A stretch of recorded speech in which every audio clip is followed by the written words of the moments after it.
Bienvenue dans ce JT, tout de suite les titres de cette édition.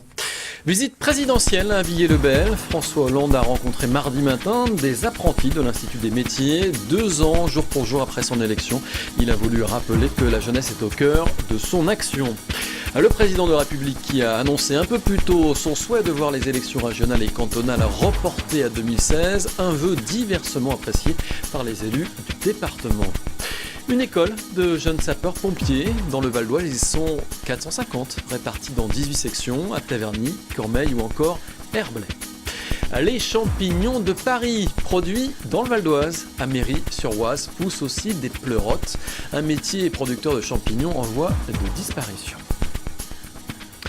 Le président de la République s'est rendu ce mardi matin à l'Institut des métiers de l'artisanat de Villiers-le-Bel. Il était accompagné de 2 membres du gouvernement, Najat Vallaud-Belkacem, ministre de la Jeunesse, et François Rebsamen, le ministre du Travail. François Hollande a rencontré de jeunes apprentis. Élodie Barros et Florian Philippe étaient sur place. Alors là, c'est déjà tout l'établissement qui est rassemblé. Il y a un dixième là. Je vois quelques enseignants quand même. On peut les deviner. François Hollande en opération reconquête dans le Val d'Oise. 2 ans jour pour jour après son élection, le président de la République s'est rendu à l'Institut des métiers de l'artisanat à Villiers-le-Bel, un déplacement placé sous le signe de la jeunesse. Pourquoi cette visite ici aujourd'hui ? Parce que c'est avec les jeunes, c'est l'engagement de mon mandat, et donc je fais en sorte que ces jeunes aient confiance dans leur avenir. Et je pense qu'ici, ils ont montré de quoi ils étaient capables. Et nous, ce que l'on pouvait faire pour eux. François Hollande a visité les ateliers de l'Institut, premier formateur en alternance du département. Alors, quel est l'objectif là ? Réparation plastique sur un pare-choc. D'accord. Le président a ensuite échangé pendant plus d'1 heure avec une trentaine de jeunes triés sur le volet. Jeunes entrepreneurs, apprentis, bénévoles, emploi d'avenir, tous sont revenus sur leurs difficultés. Heureux d'avoir été entendus, ils attendent désormais des solutions. Cet échange était nécessaire vu la situation parce qu'on se sent un peu délaissé les jeunes. Donc cet échange était très positif. Ils ont compris qu'il y avait un problème. C'est déjà la démarche, maintenant on attend les solutions et les réponses. Tout ce qui a été dit, il a toujours eu la bonne réponse, il a toujours répondu clairement. Après, je pense que c'est quelqu'un qui va faire ce qu'il dit. Et voilà. J'espère que en tout cas nos doléances seront entendues et surtout qu'il y aura, on va dire, de l'action derrière. Voilà. François Hollande a fait plusieurs promesses en direction de la jeunesse. Parmi elles, la réforme du permis de conduire, la simplification des démarches administratives pour créer son entreprise ou encore une meilleure valorisation de l'engagement associatif. Et le président de la République a annoncé un peu plus tôt sur BFM TV son souhait de voir les élections régionales et cantonales reportées à 2016. Il explique vouloir accélérer la réforme des territoires. Je vous propose de l'écouter, il était au micro de Jean-Jacques Bourtin. Je considère qu'aujourd'hui, toutes ces structures ne sont plus lisibles pour les Français. Il faut à la fois de la proximité et en même temps de l'efficacité. Donc, j'ai demandé au gouvernement de Manuel Valls d'accélérer la réforme territoriale. Et je vais procéder à une consultation des principaux chefs de partis politiques pour que nous puissions, pour les élections régionales et cantonales à venir, avoir un nouveau découpage pour les régions. Alors cette volonté de reporter les élections départementales et régionales qui doivent normalement se tenir en 2015 est diversement appréciée par les élus du Val d'Oise. Je vous propose d'écouter le président d'hiver droite du Conseil général du Val d'Oise, Arnaud Bazin. Il y voit une manœuvre électorale. Les élus socialistes totalement déboussolés après la défaite lourde et cruelle consentie lors des élections municipales, ce syndicat d'élus battus s'est tourné vers le président de la République pour lui demander secours. Parce qu'évidemment, les élections cantonales et régionales annoncées pour l'année prochaine, après d'ailleurs un report déjà d'1 année, s'annonçaient sous les pires auspices pour le Parti socialiste. Ils ont fait un double calcul. Peut-être qu'en 2016, selon eux, ça sera mieux qu'en 2015, ce qui prouve au passage d'ailleurs toute la confiance qu'ils ont dans le retournement annoncé prochainement par le président de la République.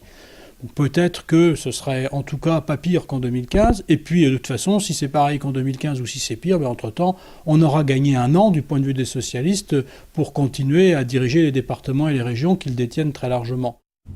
Et de son côté, le conseiller général socialiste du Val d'Oise, Didier Vaillant, estime que reporter les élections en 2016 peut permettre de laisser du temps pour préparer la réforme des territoires. Je propose de l'écouter. Il est au micro de Florian Philippe.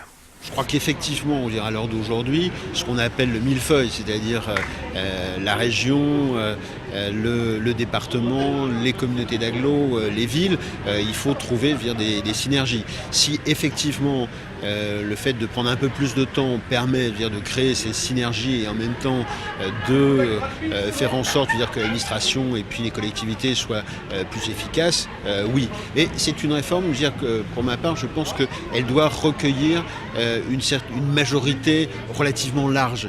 Ça ne doit pas être la gauche contre la droite. Sans transition, il existe une école de jeunes sapeurs-pompiers dans le Val d'Oise. Ils sont 450 répartis dans 18 sections, à Taverny, Cormeilles ou encore à Herblay. Le reportage d'Élodie Barros. Maniement de la lance pour ces jeunes sapeurs-pompiers valdoisiens. Âgés de 14 à 18 ans, ils sont 25 à se retrouver ici, au centre de secours de Franconville. Chaque mercredi après-midi, ils s'initient aux techniques de secourisme et d'intervention des pompiers. Objectif, obtenir le brevet de cadet.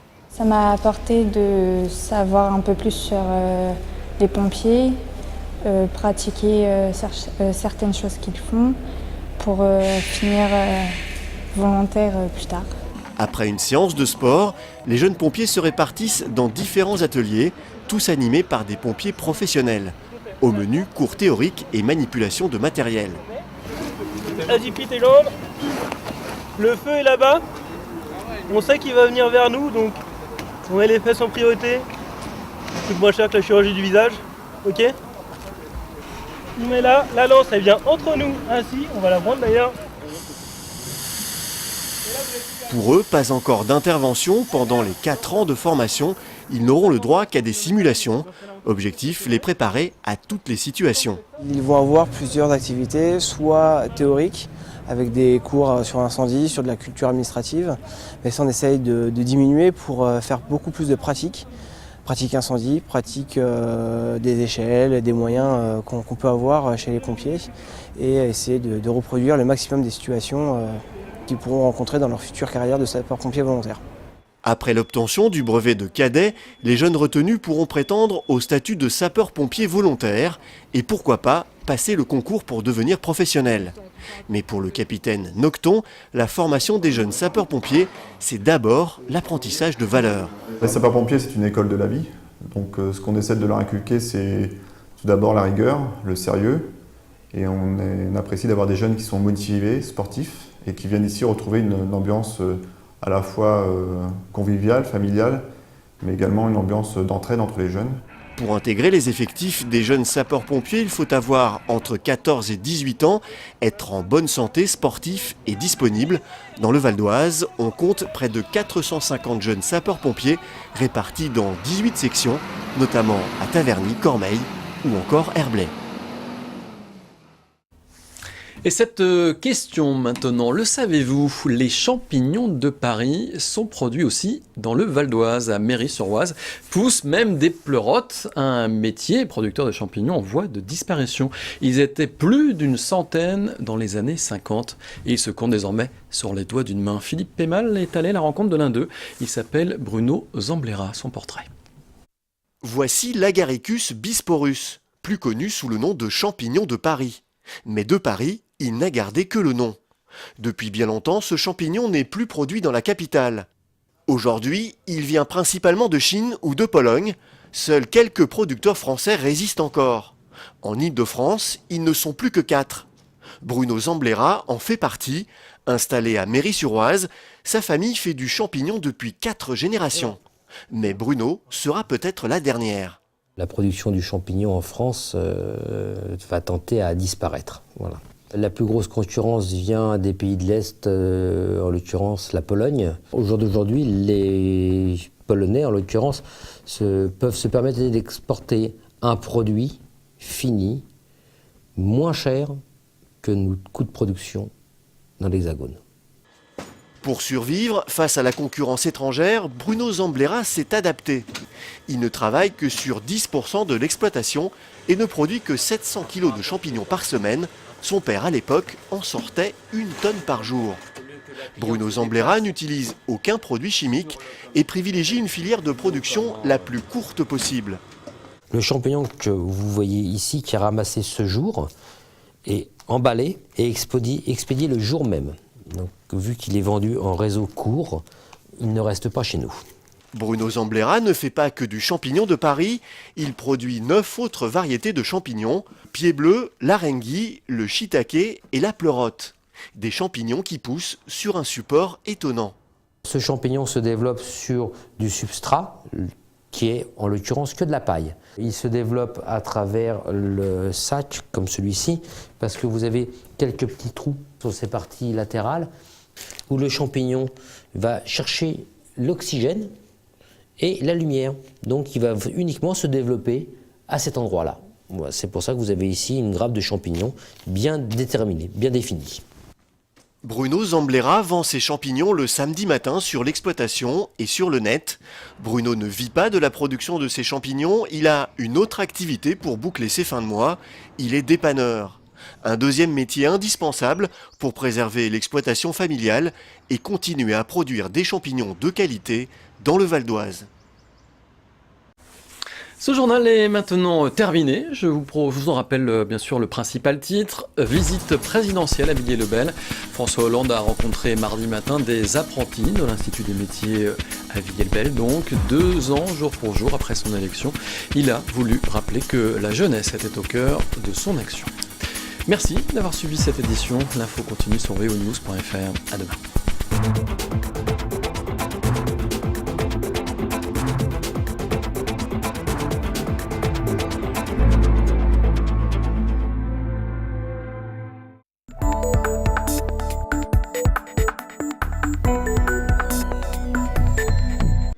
Son robot ménager favori, son sèche-cheveux, son ordinateur défectueux ou encore sa télévision. Ici, les bricoleurs professionnels ou amateurs s'attaquent à tous les objets qui ne fonctionnent plus. C'est le principe du Repair Café, réparer plutôt que jeter. 90% des appareils sont dépannables. Il y a 10% d'appareils qui sont vraiment HS. Mais voilà quoi. Tout ça, ça peut se réparer à des prix bien moindres que d'acheter un appareil neuf, c'est sûr. La réparation n'a pris que quelques minutes, mais rien à voir avec un service après-vente gratuit. Ici, on tente de prolonger la vie des objets et de lutter contre l'obsolescence programmée. On jette trop, oui, absolument, oui. Il suffit de parfois pas grand-chose pour remettre en état un matériel. Ce vélo-là, qui a peut-être 40 ans, j'ai passé 3 heures dessus, il refera 40 ans. Pour éviter le gaspillage, on répare donc, mais pas seulement. La démarche est aussi pédagogique. Chacun peut apprendre à bricoler. C'est ce qui a séduit Yann, qui a décidé d'adhérer à l'association. Là, j'ai regardé avec intérêt la réparation, donc la prochaine fois, je crois que je vais savoir faire. Donc si après je peux donner un coup de main, ce serait très très bien. Effectivement, quand on voit tout ce qui traîne dans les déchetteries, ça fait un peu mal au cœur. Donc moi, je ne me voyais pas jeter cette chaîne, ça c'est clair. Génération Solidaire espère organiser prochainement d'autres Repair Café dans le Val d'Oise, à Courdimanche, Pontoise et Cergy.